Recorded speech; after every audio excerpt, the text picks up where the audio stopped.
Atrocity कायद्याचा पूर्वी गैरवापर होत असे, त्यामुळे या कायद्यात महत्त्वाचे बदल करण्यात आले असून आता FIR दाखल झाल्यावर तातडीने अटक न करता आधी समितीमार्फत चौकशी होईल आणि गुन्हा सिद्ध झाला तरच अटक केली जाईल, अशी माहिती सामाजिक न्यायमंत्री तथा शिवसेना शिंदे गटाचे नेते संजय शिरसाट यांनी विधान परिषदेत दिली.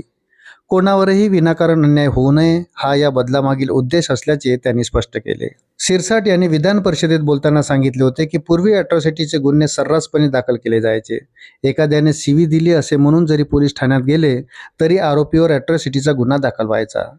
गुन्हा दाखल झाल्यावर 24 तासाच्या आत अटक करण्याचा नियमही होता आणि त्यानुसार काही ठिकाणी अटकही व्हायच्या. या कायद्याचा काही प्रमाणात गैरवापर झाल्याचे नाकारता येत नाही, हे शिरसाट यांनी मान्य केले. बदललेल्या कायद्यानुसार आता FIR नोंदवता येईल, मात्र अटक करण्यापूर्वी तपास अधिकारी संपूर्ण खात्री करेल. चौकशीत गुन्हा चुकीचा आढळल्यास तपास अधिकारी कलम 169 नुसार समरी देतो.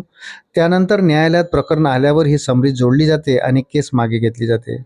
थोडक्यात गुन्हा सिद्ध झाला तरच अटक होईल, अन्यथा FIR रद्द होतो, अशी नवीन प्रक्रिया लागू करण्यात आली आहे. शिरसाट पुढे म्हणाले की अन्याय झाला असेल तर गुन्हा दाखल झालाच पाहिजे, मात्र खोट्या तक्रारी करणाऱ्यावरही कायद्यात काही तरतूद करता येईल का याचाही शासन विचार करेल. तातडीने अटक करण्याची जी पद्धत होती ती आता थांबवण्यात आल्याचे त्यांनी स्पष्ट केले.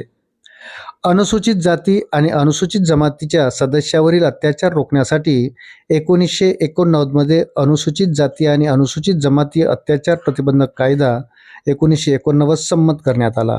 याला सामान्यतः ॲट्रॉसिटी कायदा म्हटले जाते.